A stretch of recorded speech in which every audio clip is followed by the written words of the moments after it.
Picture this. You're drifting off to sleep and someone whispers a question that's been hiding in the shadows of American history.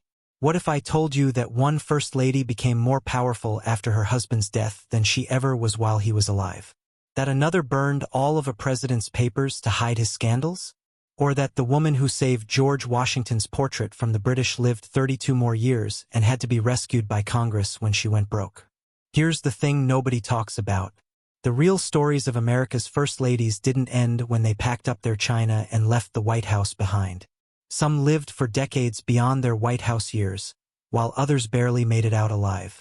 Some became more influential after leaving than they ever were while living at 1600 Pennsylvania Avenue. Others disappeared so completely you'd think they'd been erased from history with a particularly aggressive pencil. The role of former First Lady didn't come with an instruction manual, so these women had to write the rules themselves. From Martha Washington setting the template for a dignified retirement to Hillary Clinton redefining what post-White House ambition could look like, each woman faced the same question. Now what? So pull your blankets a little closer and let's begin this gentle journey through the secret second acts of America's First Ladies. Starting with the woman who had to figure it all out first, Martha Washington. When Martha Washington left the president's house in Philadelphia in March of 1797, she was probably relieved. The woman who'd reluctantly become America's First Lady had spent 8 years essentially inventing the role from scratch. And frankly, she was tired. At 65, Martha just wanted to go home to Mount Vernon and pretend she was a normal person again. Spoiler alert, that wasn't going to happen. You see, Martha had accidentally become something more valuable than a former president's wife. She'd become a living symbol of the American Revolution itself. Visitors flocked to Mount Vernon like it was a shrine, which in many ways it was. Foreign diplomats, curious Americans, and anyone who could manage an introduction found their way to the Washington's doorstep. Martha, ever the gracious hostess, received them all with the same dignity she'd shown in Philadelphia, even though she probably wanted to hide in her room with a good book. The irony wasn't lost on anyone who knew her well. This woman who'd never wanted to be a public figure had become the nation's premier example of how a former First Lady should behave. No tantrums, no tell-all memoirs, no dramatic political pronouncements, just quiet dignity and the gentle management of George's growing legend. She carefully preserved his papers, entertained his old military friends, and maintained the Mount Vernon that tourists expected to see. When George died in 1799, Martha faced a new challenge: how to be the widow of the father of his country. She handled it with typical grace, though she reportedly burned all their private correspondence because some things she believed should remain between a husband and wife. Smart woman. Martha lived until 1802, long enough to see the peaceful transfer of power from Washington to Adams to Jefferson. She'd witnessed democracy actually work, which was more than anyone had dared hope for in 1789. But perhaps more importantly, she created the template that future First Ladies would follow for generations. Retire gracefully, guard your husband's legacy, and remember that you're not just a person anymore. You're a piece of history. Abigail Adams. Speaking of pieces of history, Abigail Adams returned to Massachusetts in 1801 with her sharp wit intact and her opinions as strong as ever. The woman who'd famously told her husband John to remember the ladies when writing the new nation's laws wasn't about to start keeping quiet just because she was no longer the president's wife. If anything, leaving the capital seemed to liberate her tongue even more. Abigail settled back into the Adams family farm in Quincy, Massachusetts, where she resumed her favorite hobby: writing letters that would make modern political commentators weep with envy. Her correspondence during these years reveals a mind that stayed politically engaged long after she'd left the official stage. She offered advice on everything from foreign policy to fashion. And unlike many of her successors, people actually listened. The most remarkable thing about Abigail's post-White House years wasn't her continued political involvement, though. It was watching her son, John Quincy Adams, rise through the ranks of American politics. Imagine being the mother of a future president while also being a former First Lady yourself. The woman who'd once worried about John Quincy's diplomatic career lived to see him become a congressman, senator, and diplomat in his own right. She spent these years managing the family finances with her characteristic efficiency because someone had to keep John Adams from spending all their money on books. She also entertained a steady stream of visitors who came to pay their respects to the revolutionary generation. Foreign diplomats, old friends, and curious strangers all found their way to the Adams parlor, where Abigail held court like the political maven she'd always been. When she died in 1818 at age 73, Abigail had lived to see her son become Secretary of State under James Monroe. She missed his presidency by just 7 years, but somehow you get the feeling she would have had plenty of advice for him about that job, too. After all, she'd been watching presidents up close since the position was invented. Dolly Madison. Now, if Martha Washington invented the role of former First Lady and Abigail Adams perfected the art of retirement commentary, Dolly Madison did something entirely different. She turned being a former First Lady into Washington's most coveted social position. When James Madison's presidency ended in 1817, Dolly was just 49 years old and had absolutely no intention of fading quietly into widowhood anytime soon. Dolly had always been Washington's premier hostess, the woman who could make political enemies sit down for dinner together and actually enjoy themselves. After leaving the White House, she simply moved this operation to her elegant home on Lafayette Square, where she became something unprecedented, Washington's unofficial social arbiter. If Dolly Madison invited you to her parlor, you went. If she didn't, you weren't really anybody in Washington society. For decades, she held court like a benevolent queen, mediating political disputes over tea and charm. Presidents, senators, and diplomats all sought her advice and approval. She attended every presidential inauguration until her death, always receiving special recognition from the crowd.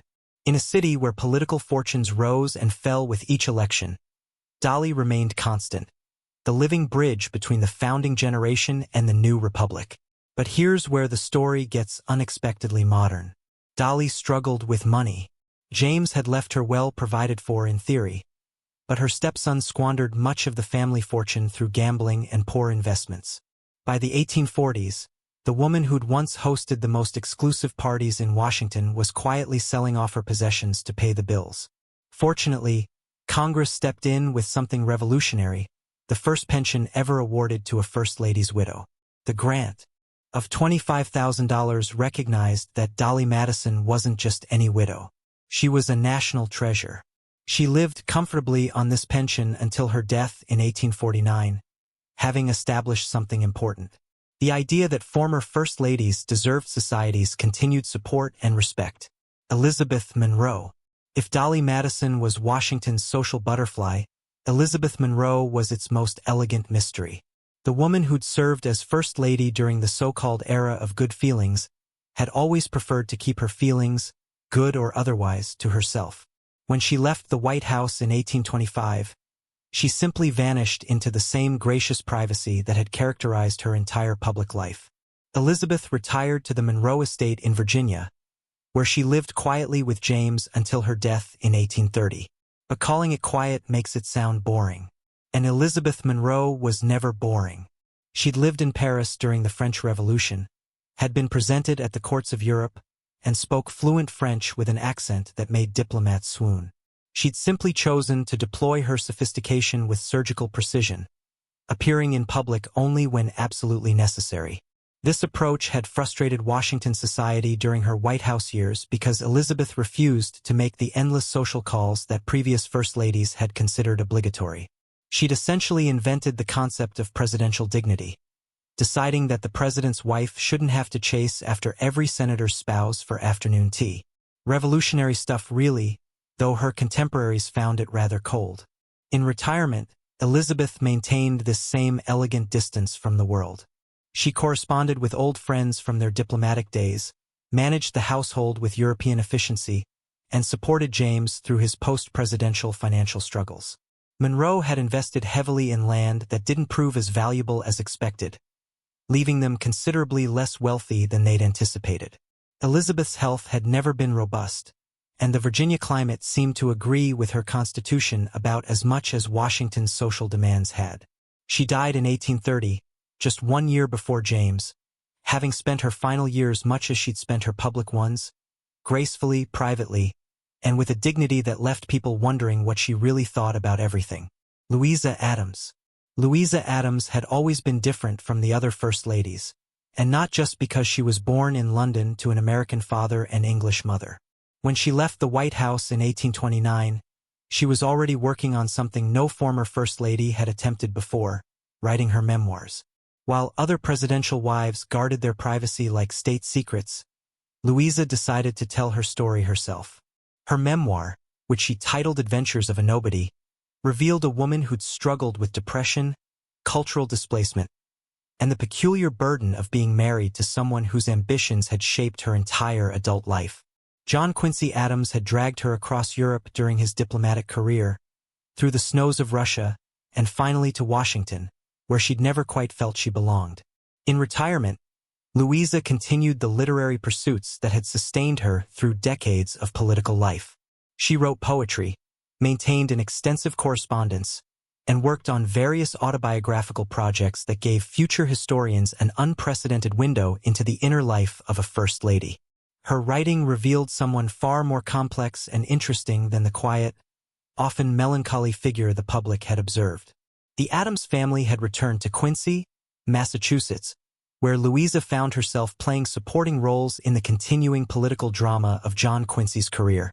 She watched him serve in the House of Representatives, becoming the only former president to return to Congress, and she supported his increasingly vocal opposition to slavery. Her own views on the subject, shaped by her years in Europe and her observations of American society, were more progressive than many realized. Louisa lived until 1852, long enough to see the country moving toward the crisis that would consume it in the next decade. She'd been the only foreign-born First Lady for over a century and a half until Melania Trump, making her something of a historical curiosity. But perhaps more importantly, she'd been the first to insist that her own story mattered enough to be told in her own words. Anna Harrison. Here's a story that's both heartbreaking and oddly inspiring. Anna Harrison never actually made it to the White House as First Lady, but she outlived her husband by 23 years and became the template for presidential widowhood in America. When William Henry Harrison died just 31 days into his presidency in 1841, Anna was still in Ohio, packing for a move to Washington she would never make. Anna had been reluctant about the presidency from the beginning. At 65, she was dealing with her own health problems and wasn't eager to take on the demanding role of First Lady. She'd sent her daughter-in-law Jane to serve as hostess for the inauguration, planning to follow later when the weather improved. Then came the news that would define the rest of her life. William was dead from pneumonia, possibly contracted during his famous long inaugural address. Suddenly, Anna found herself in an unprecedented situation. She was the widow of a president, but had never actually been First Lady. She returned to their farm in North Bend, Ohio, where she lived quietly for more than 2 decades, becoming something like a living memorial to the briefest presidency in American history. Congress, recognizing the awkwardness of her situation, granted Anna the first widow's pension ever given to a president's wife. The $25,000 was intended to provide dignity and comfort to someone who'd been thrust into historical significance by tragedy. Anna used this pension to live modestly but comfortably, maintaining the family home and receiving the occasional visitor who wanted to pay respects to President Harrison's memory. She died in 1864, having lived through the Civil War and witnessed the transformation of the country William had barely had time to serve.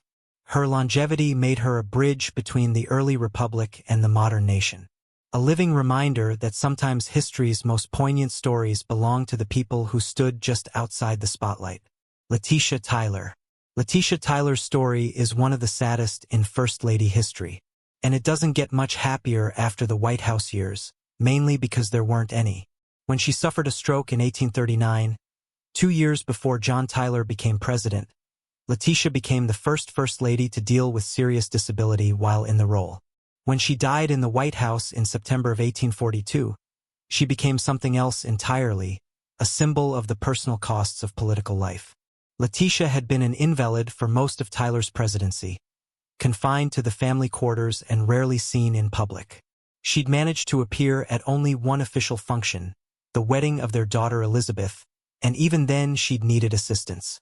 The woman who'd once managed a bustling Virginia plantation and raised 8 children had been reduced to a whispered presence in the White House, known to staff and visitors more as a concern than as a person. Her death devastated Tyler in ways that surprised Washington society. The president, who'd seemed so controlled, so politically calculating, was genuinely heartbroken. He suspended all White House social functions, draped the mansion in black, and retreated into a grief that seemed to consume him entirely. For months, the executive mansion felt more like a mausoleum than the center of American government. What made Letitia's death historically significant wasn't just the tragedy of it, but how it exposed the human costs of presidential ambition. Here was a woman who'd never wanted the spotlight, who'd been content with domestic life in Virginia, but who'd been thrust into a role that literally overwhelmed her physical capacity to fulfill it. Tyler eventually remarried, making his second wife, Julia, the first lady for the final months of his presidency. But Letitia's legacy lived on in the way she'd handled disability with dignity and in the precedent she'd set for how a president might mourn while still trying to lead a nation. Julia Tyler. And speaking of Tyler's remarriage, Julia Tyler's post-White House story reads like a political thriller written by someone with a particularly twisted sense of irony. When she married John Tyler in 1844, Julia was just 24 years old, making her the youngest First Lady in American history and creating a scandal that kept Washington gossips busy for months. But her real controversy was just beginning. After Tyler's presidency ended in 1845, Julia and her much older husband retired to his Virginia plantation, where they settled into what might have been a quiet domestic life. If Julia hadn't possessed such strong opinions about everything, she'd fallen in love with Southern society during her brief time as First Lady. And as the country moved towards civil war, she became an increasingly vocal supporter of states' rights and eventually the Confederate cause. When the Civil War began in 1861, Julia found herself in the awkward position of being a former First Lady who actively supported rebellion against the United States. She used her social connections and her status as presidential widow to raise money and support for the Confederacy, making her something unprecedented. A former First Lady who'd chosen treason over Union. This decision haunted her for the rest of her life. After the war ended, Julia faced financial ruin and social ostracism. The federal government seized much of the Tyler property, and her Confederate sympathies made her persona non grata in polite Northern society. She spent years fighting legal battles to recover what she could of the family assets. Julia eventually moved to Richmond, where she lived quietly until her death in 1889. She'd learned the hard way that being a former First Lady came with certain expectations about loyalty and patriotism, expectations that she'd spectacularly failed to meet. Her story became a cautionary tale about how quickly historical legacy could turn from honor to embarrassment. Sarah Polk. Now, here's a woman who understood power and how to keep it long after her husband was no longer president. When James Polk died just 3 months after leaving office in 1849, Sarah was only 45 years old and possessed one of the sharpest political minds of her generation. Rather than retreating into quiet widowhood, she spent the next 42 years becoming the most influential non-office-holding woman in American politics. Sarah transformed her Nashville mansion into an unofficial political salon where senators, congressmen, and presidential candidates came to seek her advice and blessing. She'd been Polk's closest political advisor during his presidency, and everyone in Washington knew it. Her opinion carried weight because she'd proven she understood the game better than most of the men playing it. What made Sarah particularly formidable was her complete neutrality in post-Civil War politics. While other former First Ladies picked sides, Sarah maintained relationships with leaders from both parties and both sides of the sectional divide. Union and Confederate officers both visited her home, and she treated them all with the same gracious hospitality that had made her legendary as a White House hostess. She also became the keeper of James Polk's legacy, carefully managing his papers and ensuring that history remembered his presidency favorably. This wasn't mere sentimental devotion. It was strategic political work. Polk had accomplished everything he'd promised to do in one term, and Sarah made sure nobody forgot it. When she died in 1891, having outlived every other person from Polk's administration, Sarah had established something important. The idea that former first ladies could wield real political influence if they were smart enough and patient enough to play the long game. She'd proven that losing the White House didn't have to mean losing power entirely. Margaret Taylor. Poor Margaret Taylor. If ever there was a woman who got exactly what she'd always wanted, and then discovered it was nothing like she'd imagined, it was Zachary Taylor's wife. Margaret had spent their entire marriage following her husband from one military post to another, raising their children in frontier conditions and dreaming of the day they could settle down somewhere peaceful. And when Zachary became a war hero and then president, Margaret got her wish for a permanent home. But it happened to be the White House, which was about as far from peaceful as any place could be. Margaret had made no secret of her feelings about her husband's political career. She reportedly prayed every night that he would lose the election of 1848 because she'd seen what the presidency did to other families and wanted no part of it. When he won anyway, she essentially went on strike as First Lady, refusing to appear at public functions and leaving the hostess duties to their daughter, Mary Elizabeth. Then in July of 1850, just 16 months into his presidency, Zachary died suddenly after becoming ill at a 4th of July celebration. Margaret, who'd never wanted to be First Lady, suddenly wasn't one anymore. And the irony was almost too cruel to contemplate. She'd finally gotten her husband all to herself and he was dead. Margaret returned to the Taylor family plantation in Louisiana, where she lived in the quiet obscurity she'd always craved.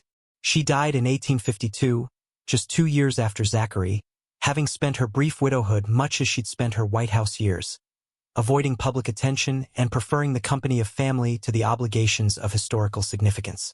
Her story serves as a gentle reminder that not every First Lady wanted the role, and not every presidential marriage was enhanced by the demands of public service.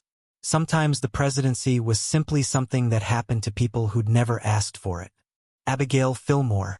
Speaking of women who never quite got what they expected from life, Abigail Fillmore had always been the intellectual in her marriage, and she brought that same scholarly approach to being First Lady that she'd brought to everything else. The former school teacher had actually taught her husband Millard before she married him, which tells you something about the dynamic in their household.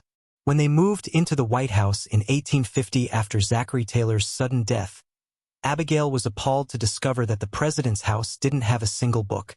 So, she did what any self-respecting former teacher would do. She convinced Congress to fund the first official White House library.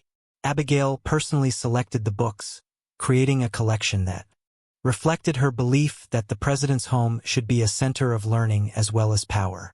She filled the library with works of history, literature, and science, turning what had been a storage room into something that resembled the intellectual salon she'd always imagined the White House could be. But Abigail's story is also one of the White House's earliest medical tragedies.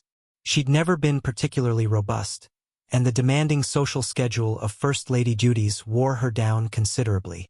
The constant entertaining, the formal dinners, the receiving lines that lasted for hours, all of it took a physical toll on a woman who would have been much happier in a library than a ballroom. When Millard's presidency ended in March of 1853, Abigail attended Franklin Pierce's inauguration despite feeling unwell. Standing in the cold rain for hours during the ceremony, she caught what developed into pneumonia.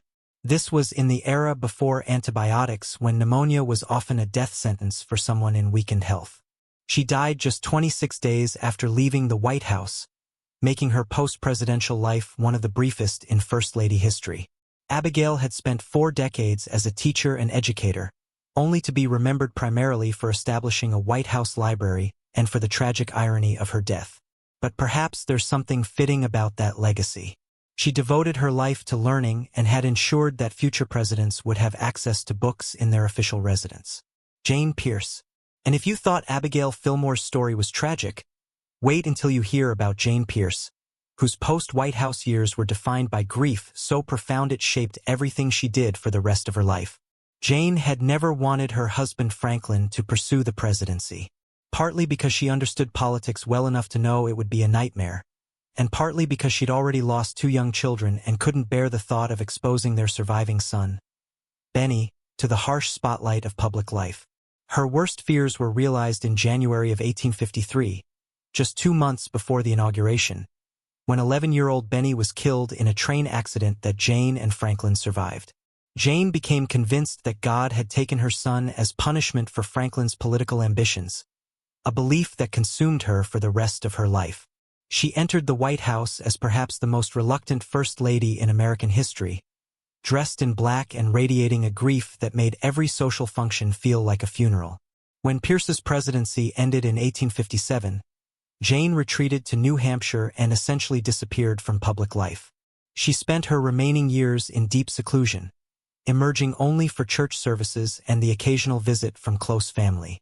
The woman who'd once moved in the highest circles of New England society became almost a hermit, finding solace only in her faith and her correspondence with other bereaved mothers.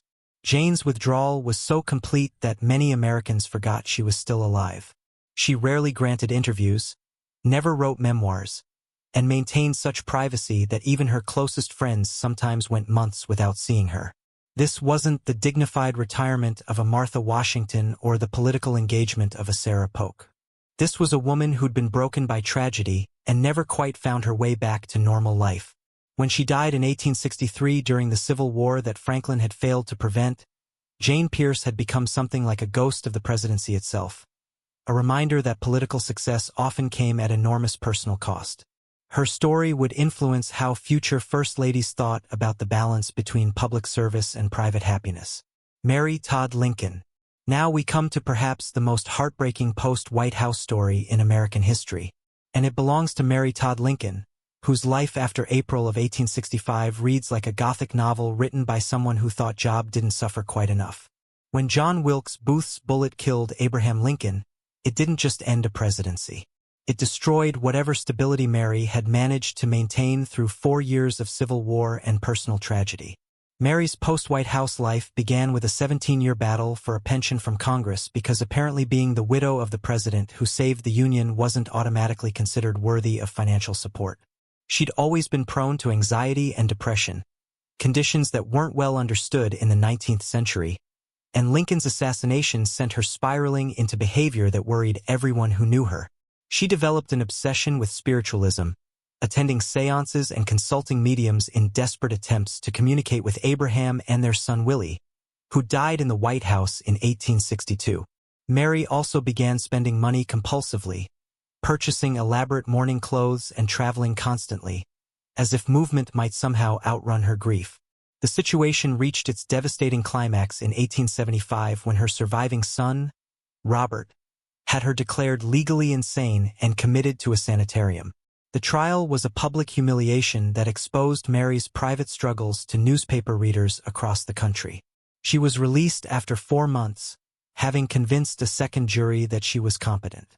But the damage to her reputation and her relationship with Robert was permanent. Mary spent her final years in near-total isolation, living quietly with her sister in Springfield, Illinois. She died in 1882, having outlived her husband by 17 years that had brought her little joy and enormous suffering. Her story became a cautionary tale about the lasting effects of trauma and the particular vulnerability of political widows in an era that offered little understanding of mental health. Eliza Johnson. Speaking of women who understood suffering, Eliza Johnson had been dealing with tuberculosis for decades by the time her husband Andrew became president. So she approached her post-White House years with the practical resignation of someone who'd never expected life to be particularly easy. When they left Washington in 1869, after Andrew survived his impeachment trial by a single vote, Eliza was probably relieved to escape the political chaos that had defined his accidental presidency. The Johnsons returned to Tennessee, where they faced the complicated reality of trying to rebuild their lives in a state torn apart by Reconstruction. Andrew had been a Southern Democrat who'd remained loyal to the Union, which left him with enemies on both sides of the political divide. Eliza, who'd always preferred privacy to politics, found herself managing a household in a region where her husband was viewed with suspicion by many of their neighbors. Despite her poor health, Eliza proved remarkably resilient. During these final years, she outlived the political storms that had consumed Andrew's presidency and watched as their family gradually found stability in the post-war South. Her tuberculosis, which had kept her largely confined to the family quarters during their White House years, seemed to stabilize somewhat in the familiar climate of East Tennessee. Eliza had always been the practical one in their marriage, managing finances and household affairs while Andrew pursued his political career. In retirement, these skills served them well as they navigated the economic uncertainties of the Reconstruction era. She supervised the restoration of their home, which had been damaged during the war, and maintained the careful domestic routines that had sustained her through decades of political upheaval. When she died in 1876, just 6 years after leaving Washington, Eliza had achieved something that seemed impossible during Andrew's tumultuous presidency. She'd found peace. Her final years were marked not by the constitutional crisis that had nearly destroyed his administration, but by the quiet satisfaction of a woman who'd survived political catastrophe and lived to see calmer days. Julia Grant. Now here's a refreshing change of pace. Julia Grant actually enjoyed being married to a famous man, and she turned her post-White House years into exactly the kind of adventure she'd always dreamed of having. When Ulysses left the presidency in 1877, Julia was 51 years old and ready to see the world, which is exactly what they did for the next 2 years in what became the most extensive post-presidential tour in American history up to that point. The Grants embarked on a global journey that took them to Europe, Asia, and Africa, where they were received like royalty wherever they went. Julia loved every minute of it: the state dinners with Queen Victoria, the audiences with European monarchs, the exotic travels through Egypt and the Holy Land. She'd grown up on a Missouri farm and had spent much of her adult life following Ulysses from one military post to another. So, this grand tour felt like compensation for decades of modest living. What made Julia's approach to post-White House life unique was her complete lack of false modesty about enjoying her fame. While other first ladies retreated into dignified privacy, Julia embraced her celebrity status and used it to open doors that would have remained closed to almost any other American woman of her era. She dined with kings, toured palaces, and collected experiences like other people collected souvenirs in China.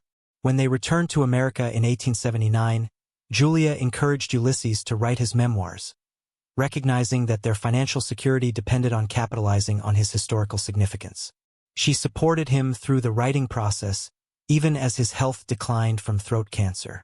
And she saw the project through to completion after his death in 1885. Julia then did something remarkable. She wrote her own memoirs, becoming one of the first former First Ladies to tell her story in her own words. Published posthumously, her book revealed a woman who'd found genuine happiness in public life and had no regrets about the path her marriage had taken them on together. Lucy Hayes. Lucy Hayes had earned the nickname Lemonade Lucy during her White House years for refusing to serve alcohol at official functions. And if you think she might have relaxed her temperance principles after leaving office, well, you clearly didn't know Lucy Hayes. When she and Rutherford returned to Ohio in 1881, Lucy threw herself into the causes that had always mattered to her with the same determination she'd once applied to keeping bourbon out of the Blue Room. The woman who'd been the first First Lady to hold a college degree used her education and her post-White House platform to advance women's rights, particularly in the areas of education and temperance work. Lucy had always believed that women's moral influence could transform American society, and she spent her retirement years trying to prove it through her involvement with the Women's Christian Temperance Union and various educational organizations. Lucy also became something of a pioneer in veterans affairs, having seen firsthand during Rutherford's military service how poorly the government treated former soldiers. She worked with organizations that supported Civil War veterans and their families, using her connections from the White House years to advocate for better pensions and medical care for men who served their country. What made Lucy's post-presidential activism particularly effective was her complete lack of partisan political involvement. Unlike some former First Ladies who remained connected to their husbands' political careers, Lucy focused exclusively on social causes that transcended party lines. This allowed her to work with Democrats and Republicans alike in pursuit of reforms that might otherwise have been derailed by political considerations. When she died in 1889, Lucy had established something important: the precedent that former First Ladies could use their fame and connections to advance social causes without becoming overtly political figures themselves. She'd proven that the influence gained in the White House could be transformed into a platform for social reform, a lesson that would inspire many of her successors. Lucretia Garfield. Lucretia Garfield's post-White House story is one of the most remarkable transformations in First Lady history, partly because it began with such enormous tragedy and evolved into such meaningful accomplishment. When James Garfield died in September of 1881 after being shot by an assassin, Lucretia was left with 5 children and the daunting prospect of creating a new life without the partner who'd shaped her adult identity. The outpouring of national sympathy for Garfield's widow was unprecedented, with donations flowing in from across the country to support her and her children. Congress also granted her a pension of $5,000 per year, recognizing that presidential widows deserved financial security. But rather than retreating into comfortable widowhood, Lucretia used these resources to launch what became a 37-year career in education and historic preservation. She became one of the first former First Ladies to take an active role in shaping how her husband's legacy would be remembered, carefully organizing his papers and working with biographers and historians to ensure that Garfield's brief presidency would be accurately documented. This wasn't mere sentimentality. It was serious scholarly work that helped establish important precedents for presidential libraries and archives. Lucretia also threw herself into educational causes, particularly the advancement of women's education and the establishment of libraries in underserved communities. She used her status as the martyr president's widow to raise funds and awareness for educational initiatives across Ohio and beyond, proving that tragedy could be transformed into meaningful social action. Perhaps most remarkably, Lucretia lived until 1918, making her one of the longest-lived First Ladies in American history. She witnessed the Spanish-American War, the Progressive Era, women's suffrage, and World War I. Transformations that would have been unimaginable when she'd entered the White House in 1881. Her longevity allowed her to bridge the gap between the post-Civil War era and the modern 20th century. Frances Cleveland. Frances Cleveland holds so many firsts in First Lady history that it's almost exhausting to list them all. But perhaps the most significant is this. She was the first First Lady to successfully reinvent herself completely after leaving the White House, transforming from a president's young wife into a pioneering advocate for women's rights. When she married Grover Cleveland in the White House in 1886, Frances was just 21 years old and had no idea that her post-presidential life would last 61 years and include accomplishments that overshadowed her time as First Lady. After Grover's death in 1908, Frances shocked polite society by remarrying, becoming Frances Cleveland Preston, and proving that presidential widows didn't have to remain frozen in amber as monuments to their first marriages. Her second husband, Thomas Preston, was a Princeton archaeology professor who supported her growing involvement in progressive causes, particularly women's suffrage and social welfare reform. Frances used her unique position as both a former First Lady and a remarried woman to advocate for expanded rights for women, arguing that marriage shouldn't end a woman's individual identity or limit her capacity for public service.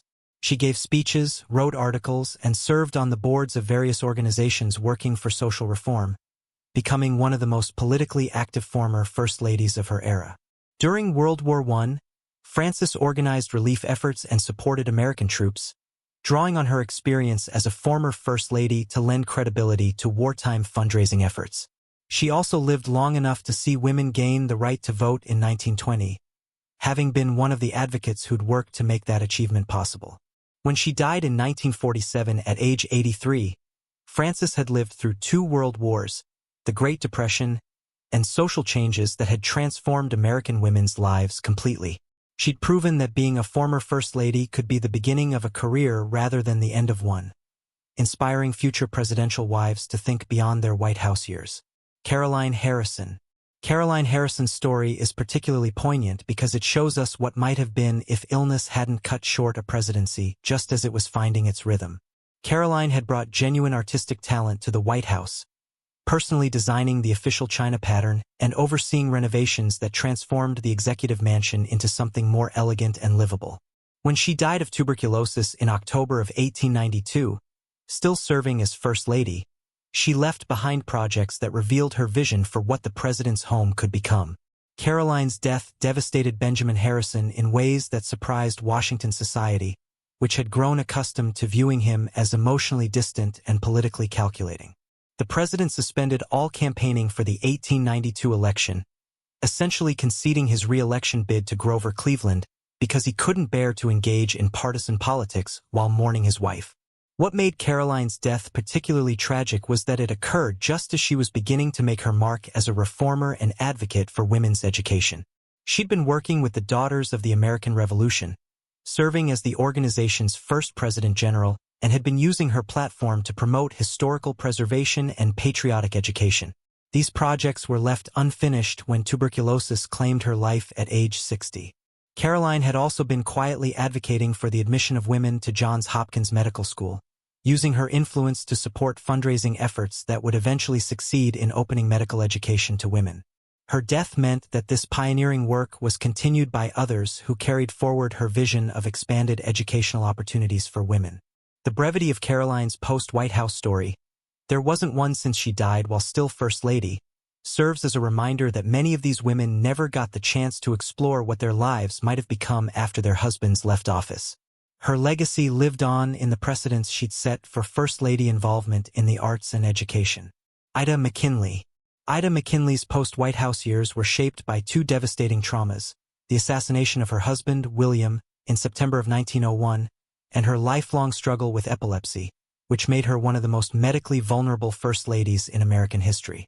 When Leon Zalgo's bullets ended William's life at the Pan American Exposition in Buffalo, they left Ida facing a future that seemed almost impossibly difficult for a woman whose health had already made normal life a constant challenge.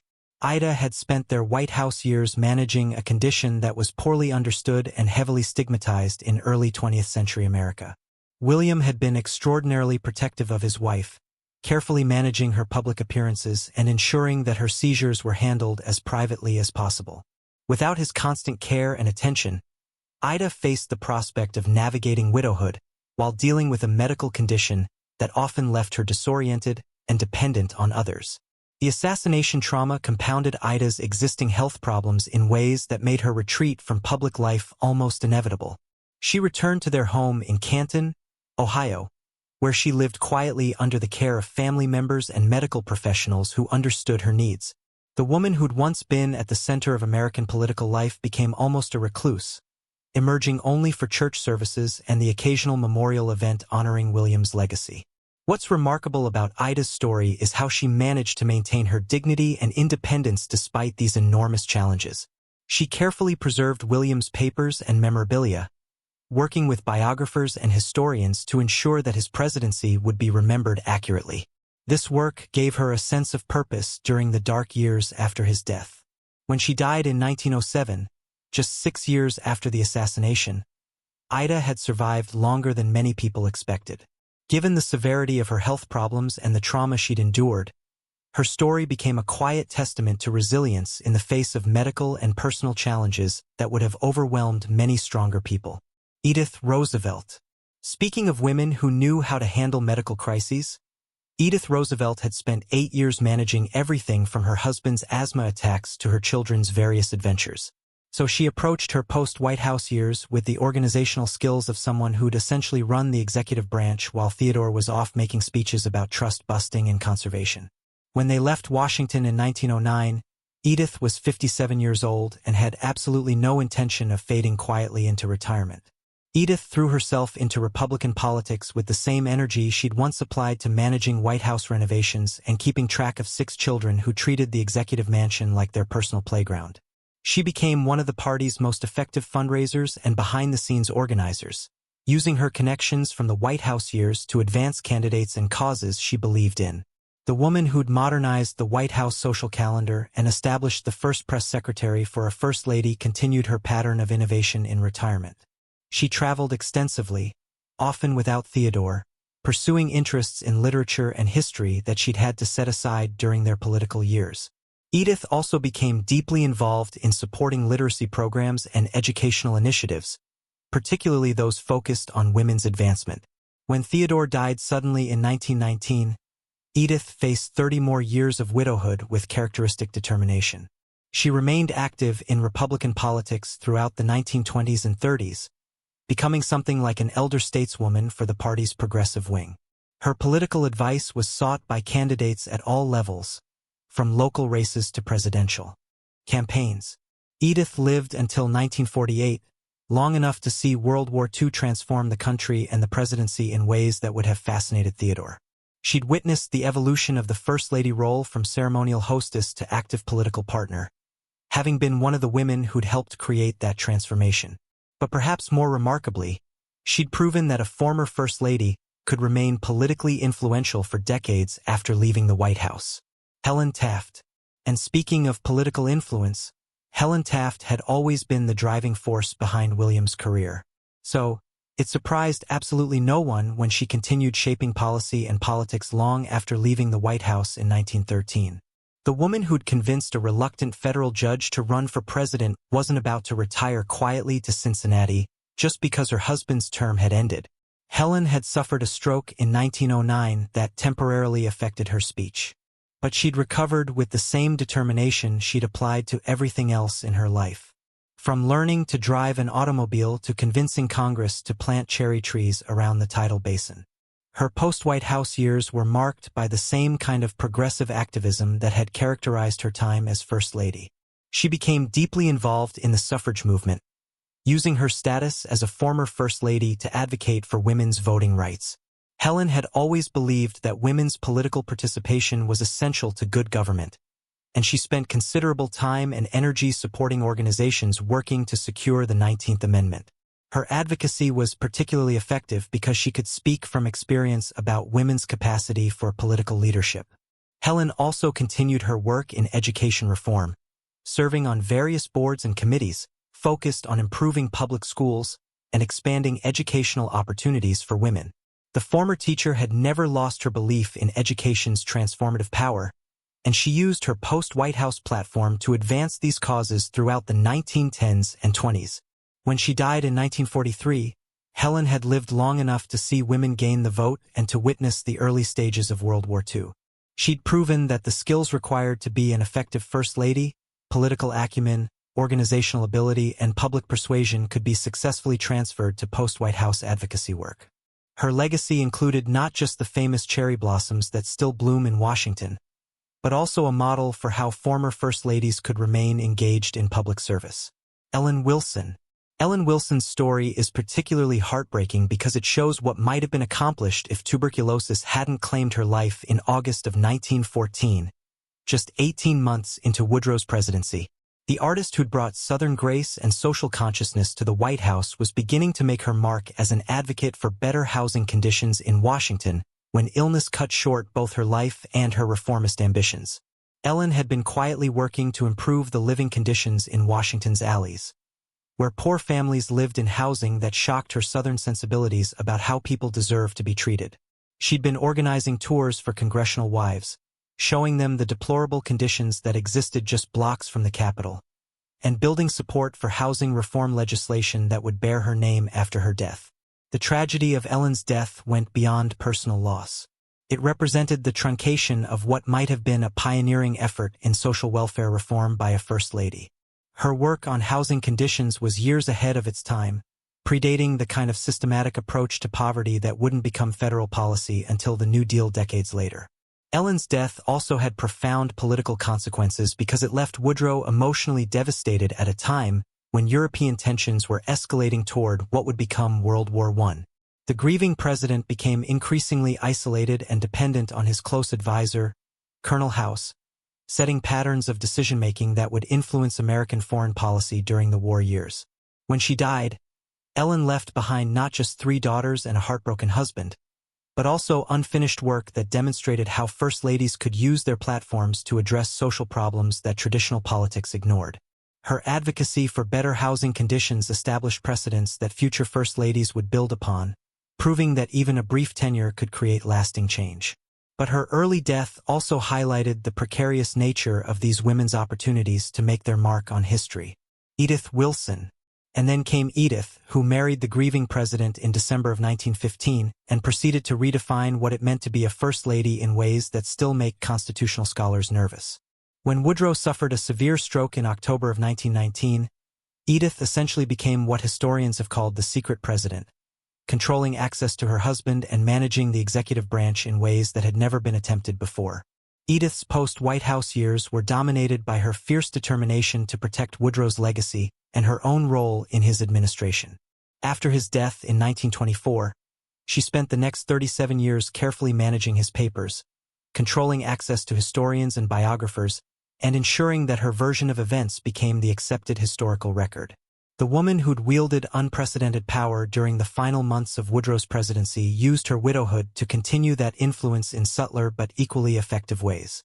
She became the ultimate authority on Wilson's life and career, and anyone who wanted to write about his presidency had to gain her approval and cooperation. This gave her enormous control over how history would remember both Woodrow and herself.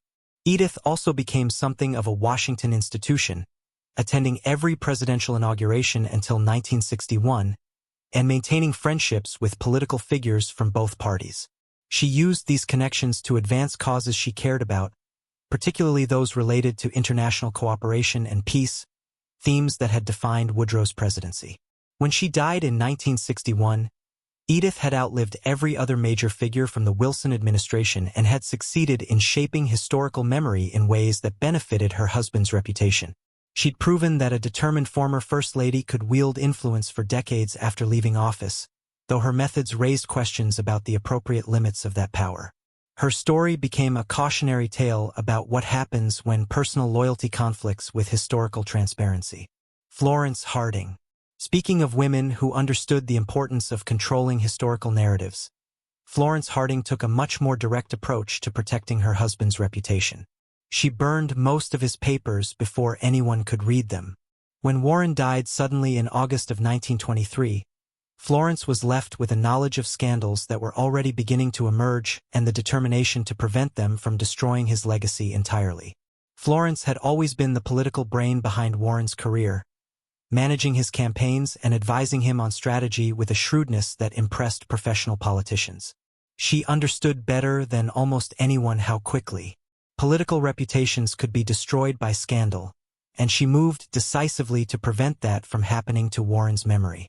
The massive bonfire of presidential papers that Florence organized immediately after Warren's death remains one of the most controversial acts by any First Lady.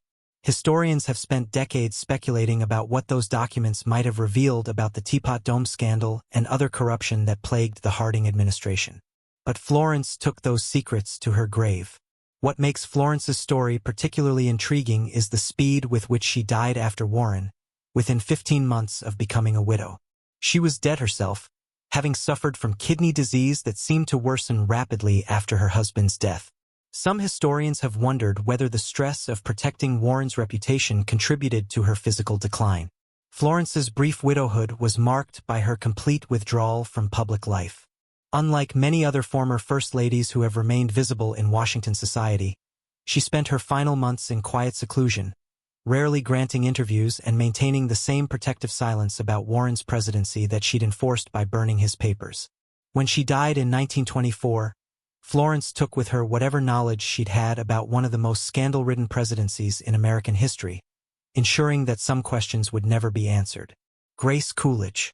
Now here's a refreshing change of pace. Grace Coolidge emerged from the White House in 1929 as one of the most genuinely beloved former First Ladies in American history, and she spent the next 28 years proving that charm and intelligence could be more powerful than any political calculation. The woman who'd brought warmth and humor to Calvin's famously taciturn presidency continued to enchant the American public long after they'd returned to Massachusetts. Grace threw herself into causes that reflected her background as a teacher at the Clark School for the Deaf, becoming one of the country's most effective advocates for deaf education and awareness. She served on the boards of various organizations supporting hearing-impaired individuals and used her fame to raise funds and awareness for programs that might otherwise have been overlooked by the general public.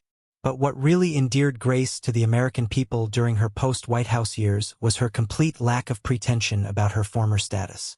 She attended baseball games at Fenway Park, where she became something of a celebrity among Red Sox fans who appreciated her genuine enthusiasm for the sport.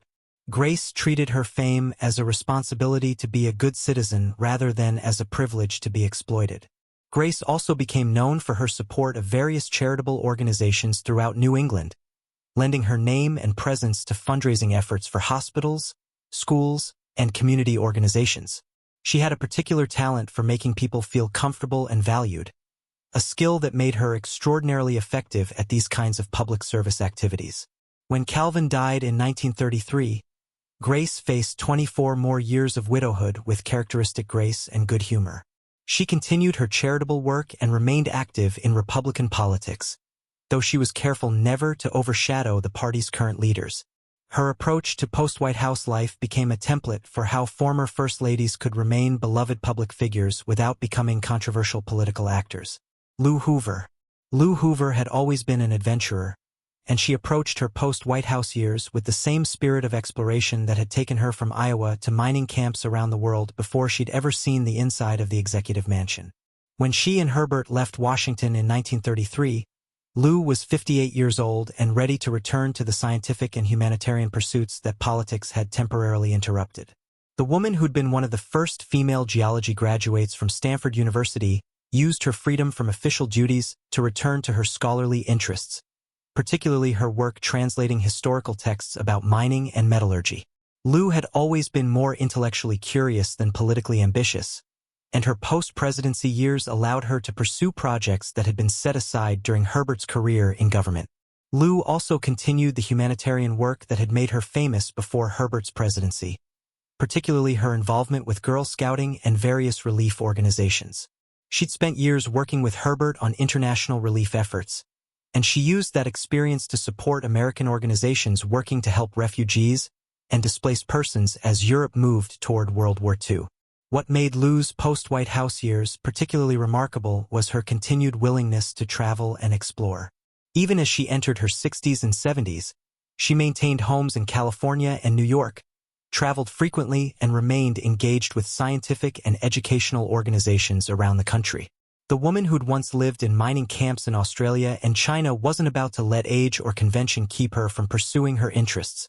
When she died suddenly in 1944, Lou had been working on various wartime relief efforts and had remained active in scientific circles until the end. She'd proven that former First Ladies could return to their pre-political identities and interests, maintaining relevance through expertise and service rather than political connections. Her legacy included not just her years in the White House, but decades of contributions to science, education, and humanitarian relief that reflected her diverse talents and interests. Eleanor Roosevelt. And then there's Eleanor, who turned leaving the White House into the launching pad for what many consider the most accomplished post-presidential career of any First Lady in American history. When Franklin died in April of 1945, Eleanor was 60 years old and had spent 12 years redefining what a president's wife could accomplish. But remarkably, her most important work still lay ahead of her. President Truman appointed Eleanor to serve as a delegate to the newly formed United Nations, where she chaired the commission that drafted the Universal Declaration of Human Rights. This wasn't ceremonial work. Eleanor was instrumental in crafting language that would define international human rights standards for generations. The woman who'd once been criticized for being too political had become America's premier advocate for human dignity. Eleanor's post-White House years were a whirlwind of activity that would have exhausted people half her age. She wrote a daily newspaper column, hosted a television and radio show, traveled constantly as a lecturer and humanitarian advocate, and maintained a correspondence that required multiple secretaries. She discovered that being former First Lady opened doors that had been closed to her during Franklin's lifetime. What made Eleanor's later career particularly remarkable was how she used her fame to advance causes that went far beyond traditional women's interests. She advocated for civil rights, worked with refugee organizations, and became one of the most trusted voices in American foreign policy. Her influence extended far beyond ceremonial appearances. She was genuinely shaping policy and public opinion. When she died in 1962, Eleanor had spent 17 years proving that a former First Lady could become a global leader in her own right. She'd redefined what was possible for presidential widows and had established precedents that future First Ladies would follow. Her post-White House career had been more influential than many presidencies, and her legacy extended far beyond her husband's administration. Bess Truman. After watching Eleanor Roosevelt transform the role of former First Lady into a global platform, you might expect Bess Truman to have followed a similar path, but that would be completely misunderstanding what Bess wanted from life. When she and Harry left Washington in 1953, Bess was 68 years old and ready to become what she'd always wanted to be, a private citizen in Independence, Missouri. The woman who'd never wanted to be First Lady in the first place treated leaving the White House like a prisoner being released from a particularly elegant jail. Bess had tolerated the official duties and public appearances because they came with being Harry's wife, but she'd never enjoyed them and she had no intention of extending them into her retirement years. Bess returned to the same house on Delaware Street where she'd lived before Harry's political career, and she spent the next 29 years living as quietly as possible while still being married to a former president. She gardened, played bridge with old friends, and attended church services, carefully maintaining the kind of ordinary life that had sustained her before politics had complicated everything. What made Bess's approach to post-White House life remarkable was how successfully she managed to reclaim her privacy, despite being married to one of the most accessible former presidents in American history. While Harry wrote memoirs, gave interviews, and remained active in Democratic politics, Bess largely avoided public appearances and declined most requests for interviews or public statements. When she died in 1982 at age 97, Bess had achieved something that few political spouses manage. She'd lived her later years entirely on her own terms. She'd proven that being a former First Lady didn't require continued public service or political engagement, and that sometimes the most radical choice was simply to be normal. Her legacy was the quiet dignity of someone who'd served when duty required it and then returned to the life she'd always preferred. Mamie Eisenhower. Mamie Eisenhower understood something that many political wives never quite grasped. Being married to a famous man was a job that didn't end just because you left Washington. When she and Dwight retired to their farm in Gettysburg, Pennsylvania in 1961, Mamie was 64 years old and had spent decades perfecting the art of being a general's wife, a skill that proved remarkably transferable to being a former president's wife. The woman who'd moved 35 times during Dwight's military career finally had a permanent home, and she threw herself into creating the kind of domestic paradise she'd always dreamed of having. Mamie decorated and redecorated their Gettysburg farmhouse, entertained friends and family, and maintained the kind of gracious household that had made her legendary among military families around the world. But Mamie also understood her public responsibilities, carefully managing Dwight's schedule and protecting his health while ensuring that he remained accessible to the American people, who still revered him as a war hero and former president. She'd learned during their military years how to balance private needs with public expectations, and she applied those skills expertly to their retirement. What made Mamie's post-White House years particularly successful was how she managed to remain visible and beloved without becoming controversial or overly political. She attended ceremonial events, supported various charitable causes, and maintained the kind of dignified public presence that reflected well on Dwight's legacy without overshadowing his continuing activities. When she died in 1979, 18 years after leaving the White House, Mamie had achieved something remarkable. She'd remained genuinely popular with the American public throughout her retirement years. Her approach to being a former First Lady emphasized continuity, dignity, and the kind of traditional values that many Americans found comforting during the turbulent decades of the 1960s and 70s. Jacqueline Kennedy.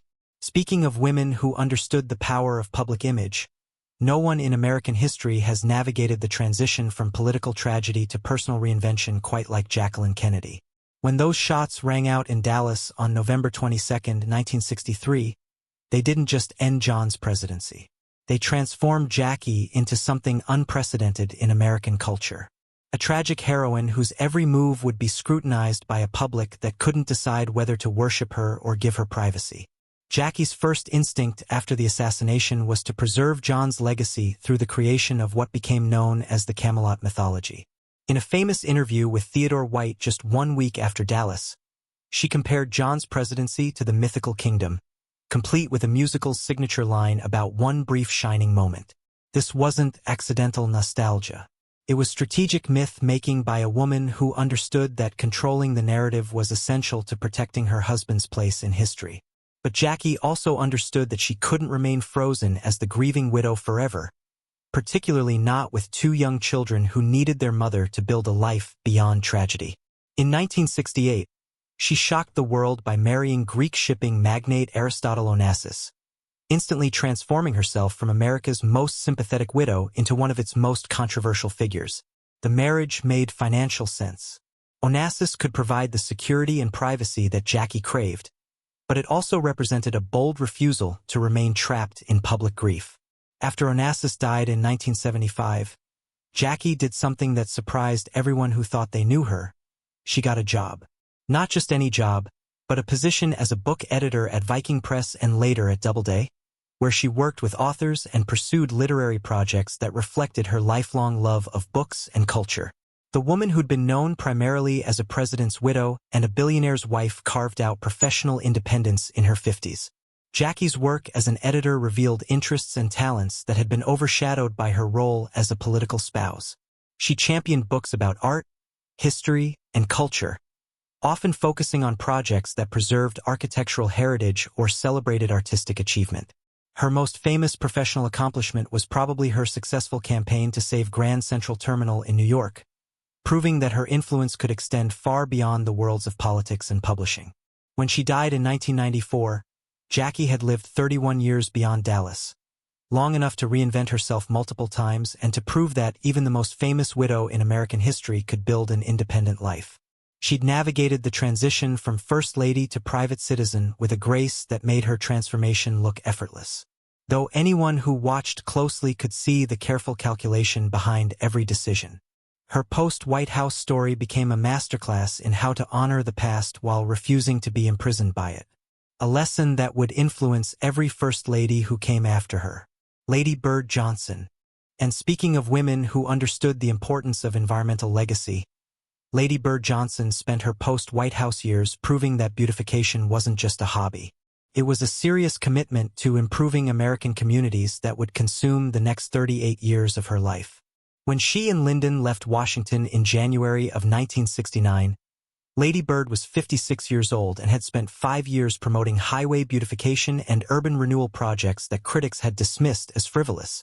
She was about to show them how wrong they'd been. Lady Bird returned to Texas with the same systematic approach to environmental improvement that had characterized her White House initiatives. She established the National Wildflower Research Center in Austin in 1982, creating an institution dedicated to preserving and promoting native plants across America. This wasn't sentimental gardening. It was serious conservation science that addressed real environmental challenges facing American landscapes. The woman who'd been mocked for caring about billboards and litter proved remarkably ahead of her time on environmental issues. Her advocacy for native plants and sustainable landscaping practices anticipated the environmental movement by decades, and her work with the Wildflower Center contributed to growing awareness about biodiversity and ecological preservation. Lady Bird had understood intuitively what scientists were just beginning to document: that healthy ecosystems required careful attention to native species and sustainable practices. But Lady Bird's post-presidential years weren't limited to environmental work. She also managed what became a substantial business empire, carefully overseeing the family's broadcasting interests and real estate investments that made the Johnsons one of the wealthiest political families in American history. The woman who'd grown up in modest circumstances in East Texas had learned to handle money and investments with the same attention to detail she brought to everything else. Lady Bird also played a crucial role in preserving Lyndon's legacy during the difficult years after Vietnam had tarnished his historical reputation. She worked with historians and archivists to ensure that his domestic achievements, the Great Society, civil rights legislation, environmental protection received proper recognition alongside the foreign policy controversies that had ended his presidency. This wasn't blind loyalty. It was strategic historical preservation by someone who understood how quickly political reputations could be distorted by partisan interpretation.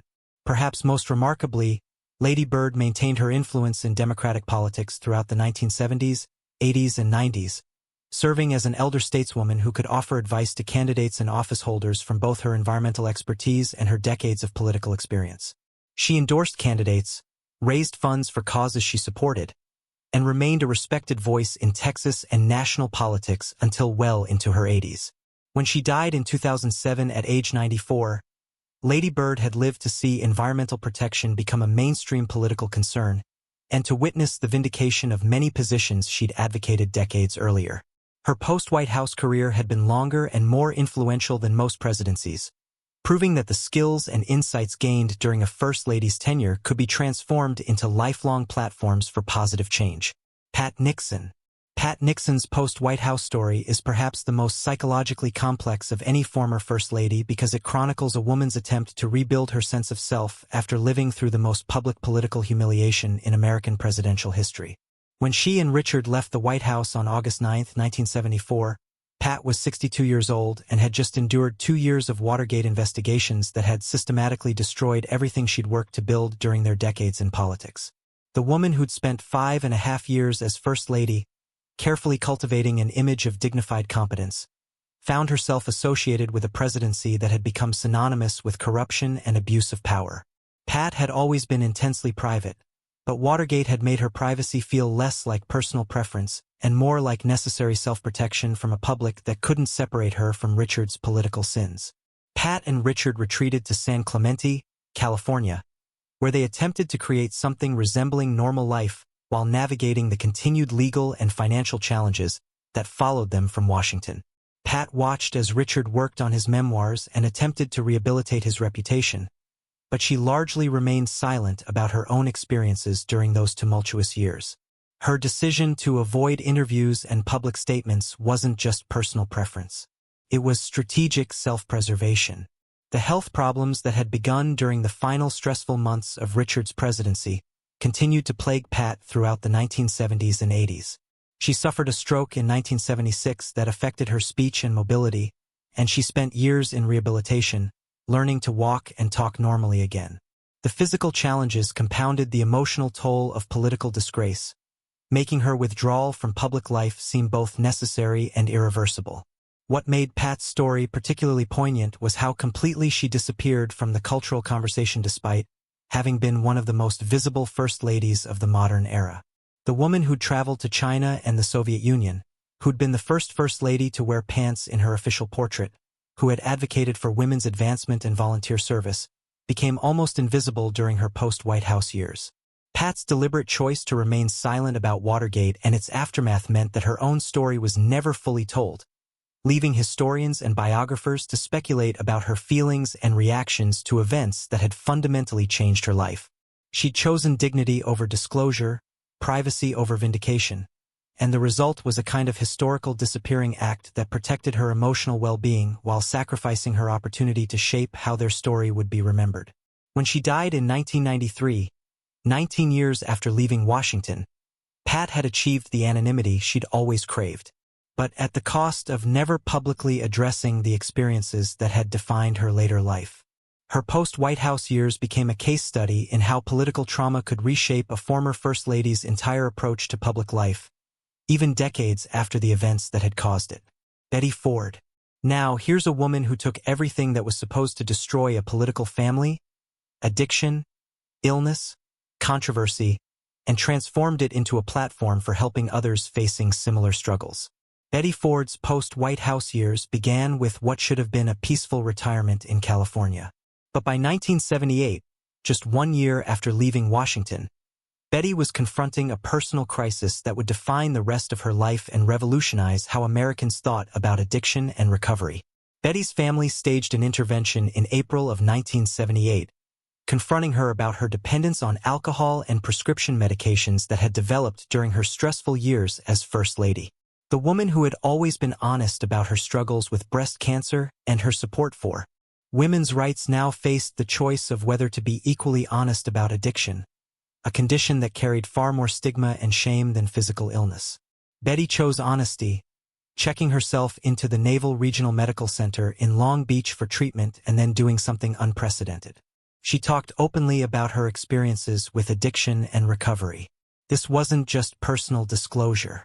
It was radical advocacy that challenged decades of silence and shame around substance abuse.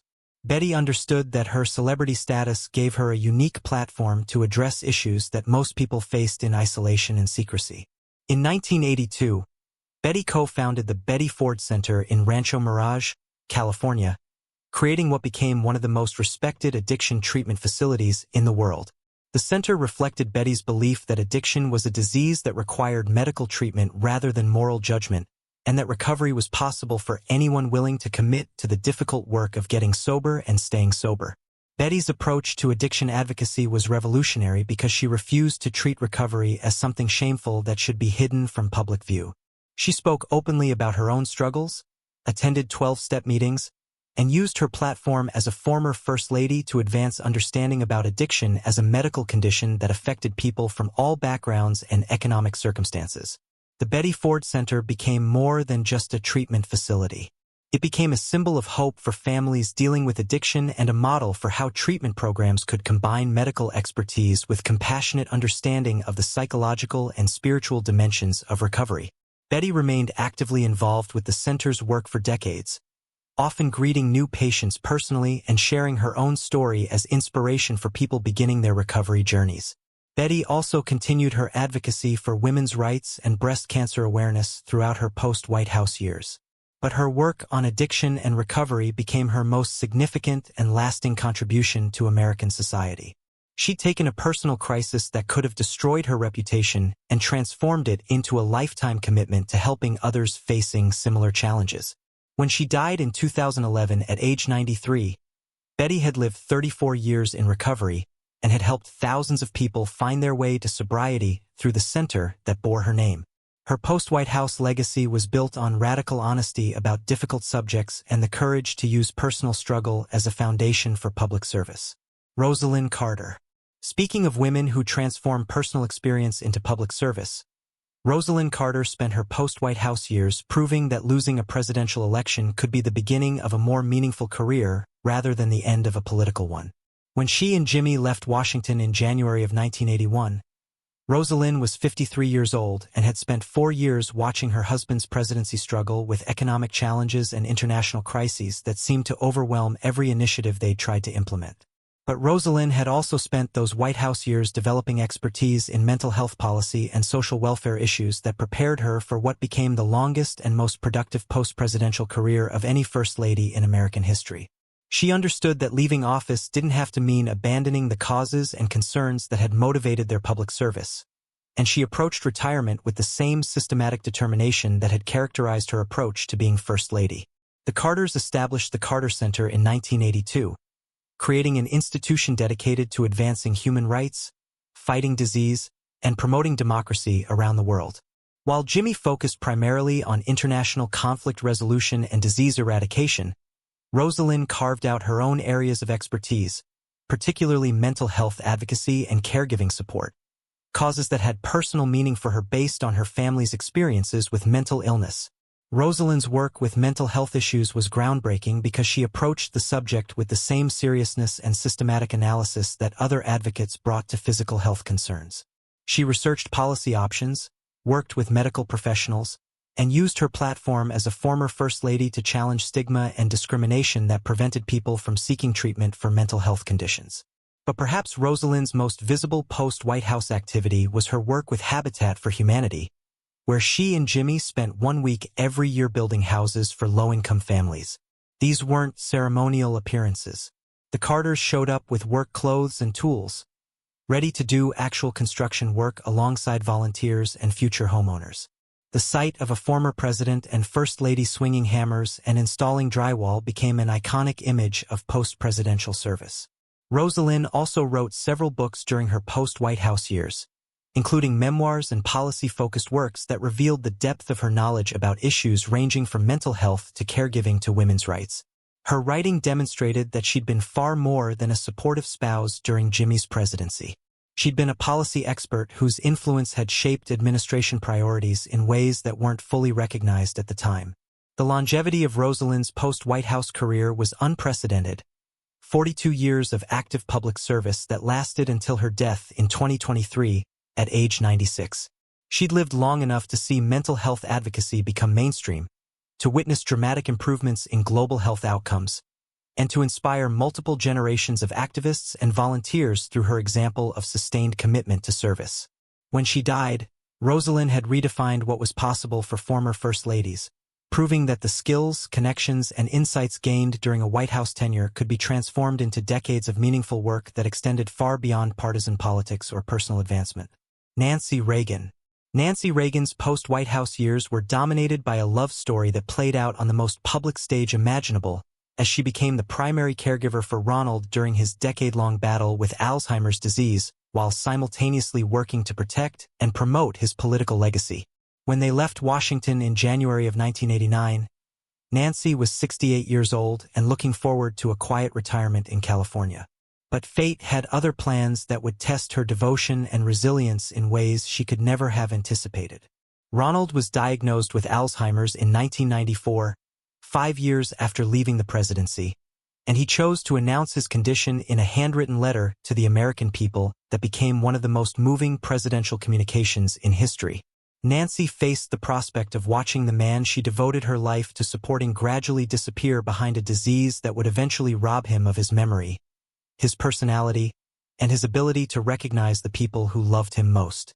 Nancy's approach to caregiving reflected the same fierce protectiveness that had characterized her role as First Lady when she'd been criticized for her influence over Ronald's schedule and her involvement in personnel decisions. But now her protective instincts were focused on ensuring that Ronald's dignity and comfort were preserved as his condition deteriorated. And she managed this responsibility with a grace that surprised even her harshest critics. The woman who'd been known for her elegant, entertaining, and expensive wardrobe became an advocate for Alzheimer's research and caregiving support, using her platform to raise awareness about a disease that affected millions of American families, but was still poorly understood by the general public. Nancy's advocacy was particularly powerful because she spoke from personal experience about the emotional and practical challenges of caring for someone with dementia.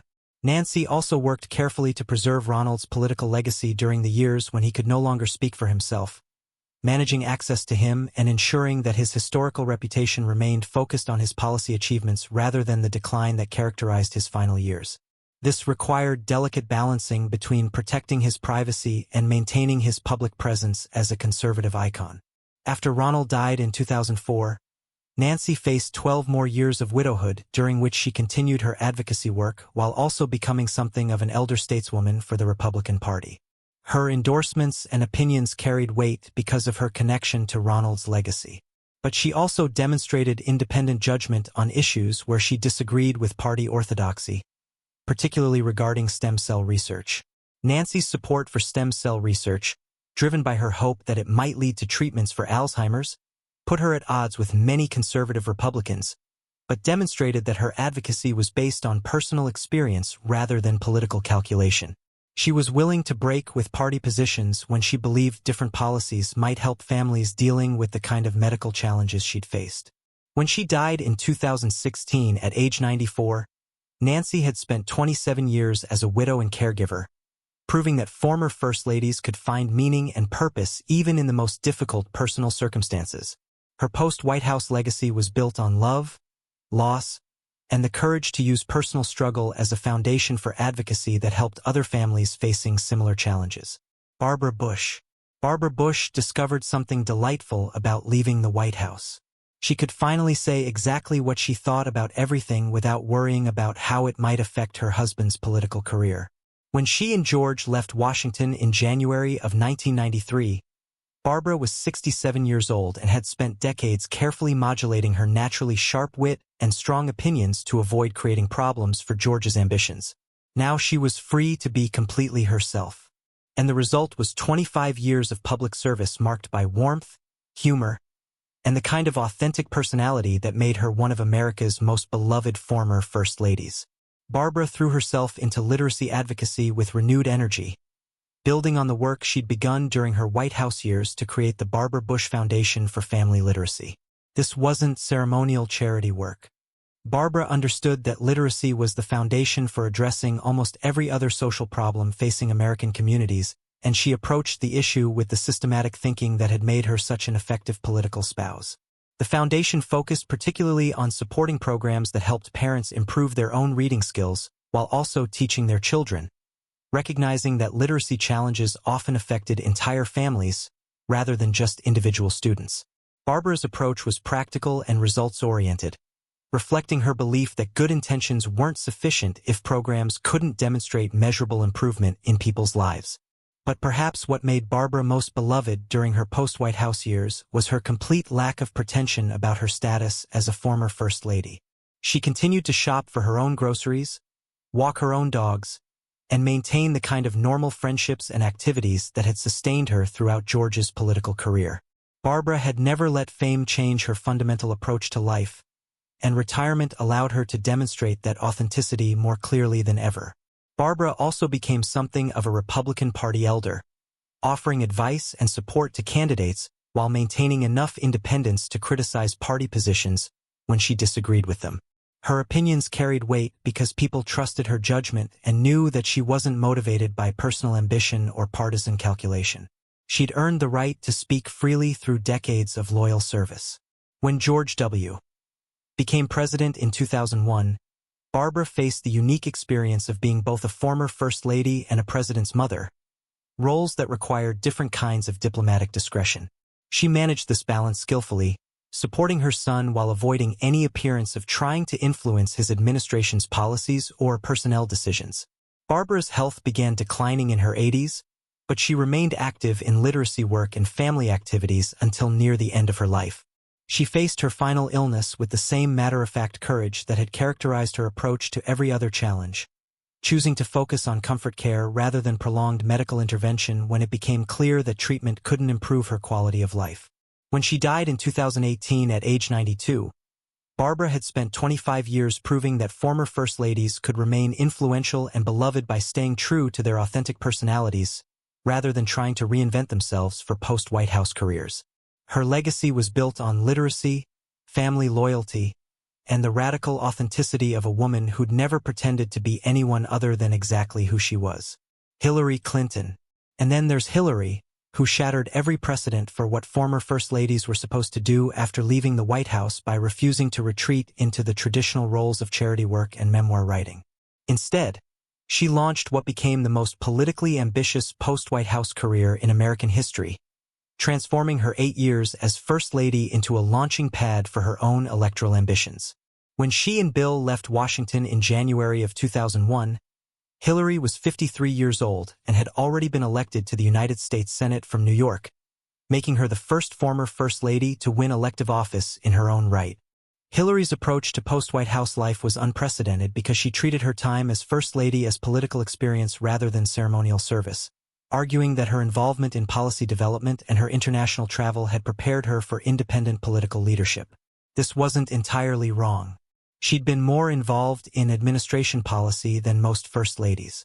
But it also required American voters to accept a level of political ambition from a former First Lady that had never been tested before.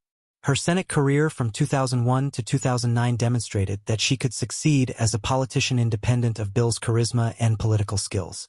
Hillary worked across party lines on various issues, built relationships with Republican colleagues who'd been skeptical of her during the Clinton presidency, and established herself as a serious legislator rather than just a celebrity senator trading on name recognition. But Hillary's ultimate goal was always the presidency itself, and her 2008 campaign for the Democratic nomination came closer to success than anyone had expected, eventually losing to Barack Obama in one of the longest and most competitive primary contests in party history. Her near miss in 2008 set up her second presidential campaign in 2016, making her the Democratic nominee and the first woman to be nominated for president by a major political party. The 2016 election represented the culmination of Hillary's post-White House political evolution, but also its most crushing disappointment. Despite winning the popular vote by nearly 3 million votes, she lost the Electoral College to Donald Trump, ending her presidential ambitions and forcing her to confront the reality that American voters weren't ready to elect the first female president. At least not yet. Hillary's post-defeat activities have included writing memoirs, giving speeches, and maintaining involvement in Democratic politics, though she's been careful to avoid overshadowing the party's current leadership. Her experience of coming so close to the presidency only to fall short has given her a unique perspective on American politics and gender dynamics that continues to influence political conversations. The assessment of Hillary's post-White House legacy is still evolving, but her willingness to pursue the presidency, despite the unprecedented nature of her ambitions, expanded the possibilities for what former First Ladies might accomplish in their own political careers. She proved that the skills and experiences gained during a First Lady tenure could be translated into independent electoral success, even if they weren't sufficient to overcome all the barriers facing women seeking the presidency.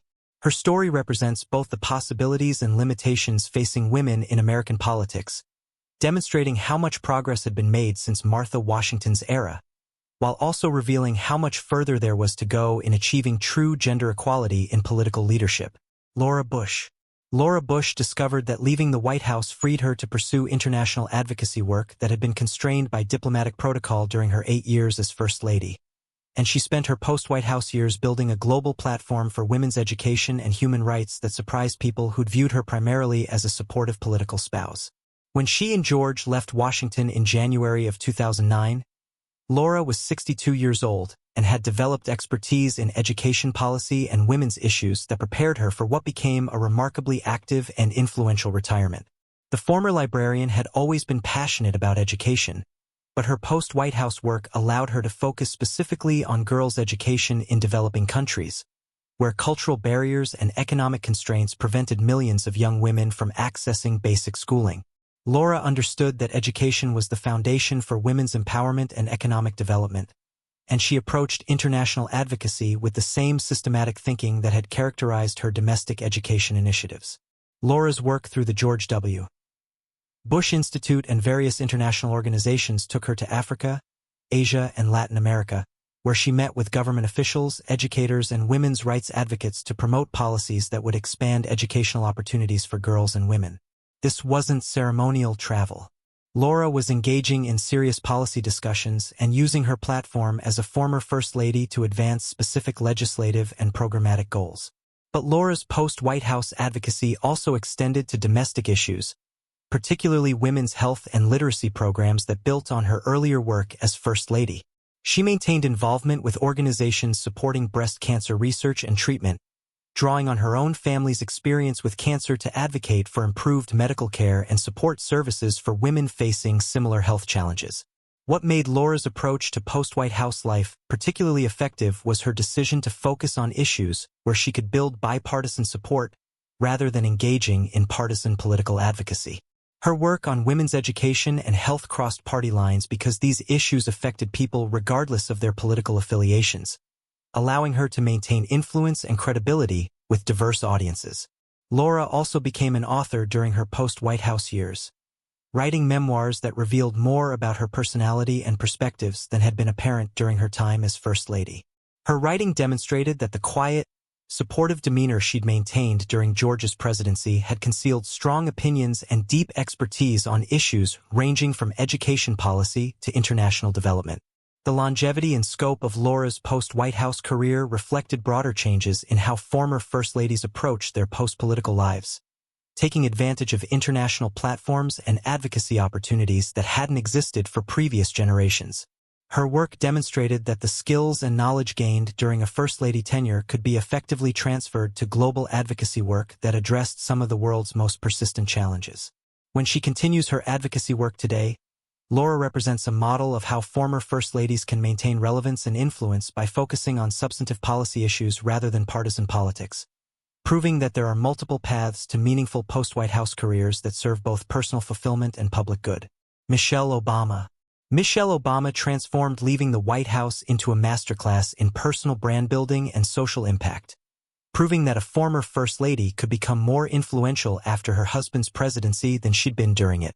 When she and Barack left Washington in January of 2017, Michelle was 53 years old and had spent 8 years carefully balancing her own professional identity with the traditional expectations of the First Lady role, often feeling constrained by protocols that limited her ability to speak freely about issues she cared deeply about.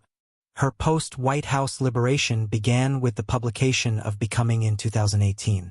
A memoir that became one of the best-selling books by any former First Lady and revealed the complexity of her experience as the first African-American woman to serve as First Lady. The book's success demonstrated that Americans were hungry for her authentic voice and perspective on everything from race and politics to marriage and motherhood, subjects she'd had to address carefully during Barack's presidency. Michelle's approach to post-White House life has been strategically multimedia, combining traditional books with podcasts, Netflix productions, and social media engagement that reaches audiences far beyond the typical political memoir readership.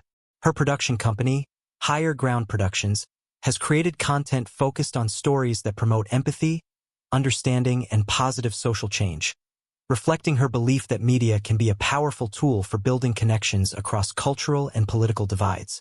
But perhaps Michelle's most significant post-White House initiative has been her continued work on education and young people's development, building on the mentoring and advocacy work that had been central to her identity as First Lady. Her focus on helping young people, particularly young women and students from underserved communities, reflects her understanding that education and opportunity remain the most effective tools for addressing inequality and promoting social mobility. Michelle's post-White House speaking career has taken her around the world, where she draws audiences that include political leaders, business executives, and everyday citizens who view her as an inspirational figure representing resilience, authenticity, and hope. Her ability to connect with diverse audiences reflects communication skills that were sometimes constrained by political considerations during Barack's presidency, but have flourished in her post-White House career. What makes Michelle's approach particularly noteworthy is how she's managed to remain politically relevant without engaging in partisan politics, focusing instead on themes like youth empowerment, healthy living, and civic engagement that resonate across political divides.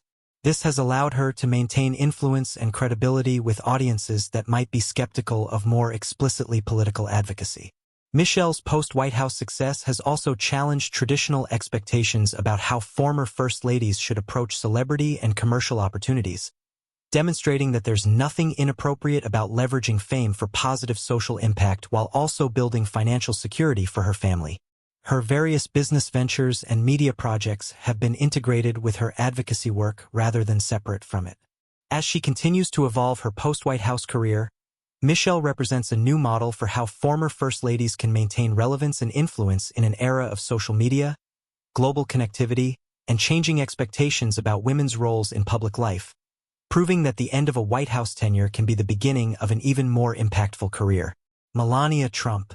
Melania Trump's post-White House years have been marked by a level of privacy and withdrawal from public life that harkens back to earlier eras of former First Ladies, when retreat from the spotlight was considered the appropriate response to leaving the political stage. When she and Donald left Washington in January of 2021, Melania was 50 years old and had spent 4 years as perhaps the most enigmatic First Lady in modern American history, maintaining a level of personal privacy that frustrated both supporters and critics who wanted to understand her true feelings about political life. Melania's approach to post-White House life has been characterized by almost complete withdrawal from public appearances, political commentary, and the kind of advocacy work that has defined many of her recent predecessors' post-political careers. Unlike other former First Ladies who've used their platforms to advance causes they supported during their White House years, Melania has largely disappeared from public view, making only occasional appearances at events related to Donald's continuing political activities. This withdrawal reflects patterns that were evident during her time as First Lady, when Melania often seemed reluctant to embrace the traditional responsibilities and opportunities of the role.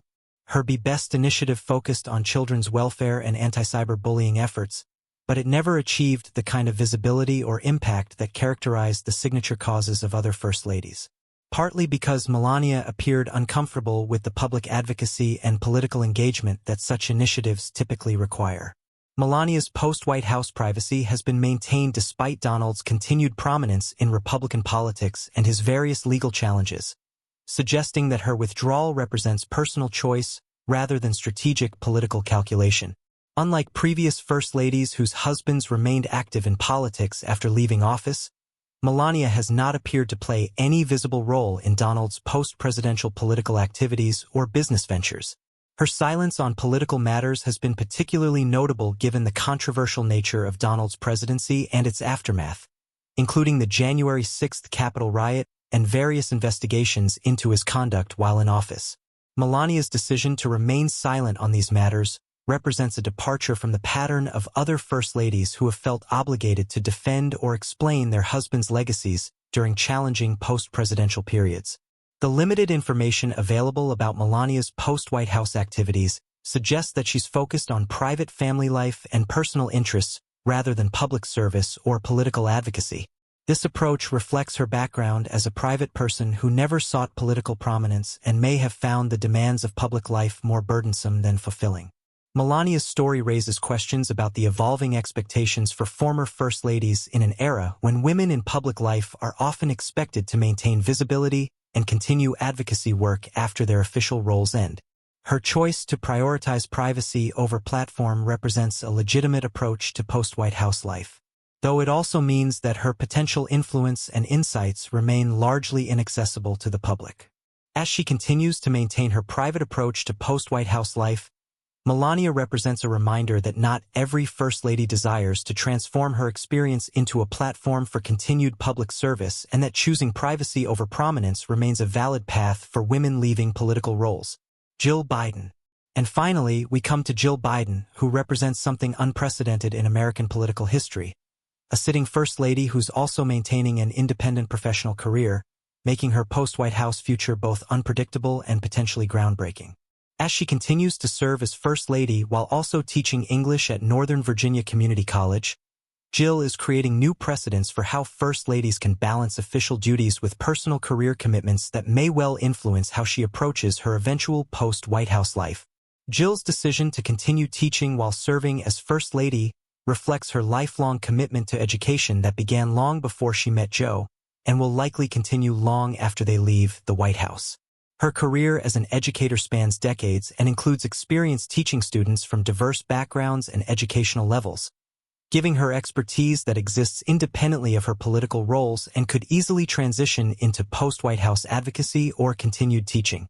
The fact that Jill has maintained professional independence throughout Joe's political career suggests that her post-White House plans may differ significantly from those of previous First Ladies, who defined themselves primarily through their husbands' careers. Her continuation of teaching duties while serving as First Lady demonstrates that she views education as a calling rather than just a career, indicating that her future advocacy work will likely focus on educational access and quality.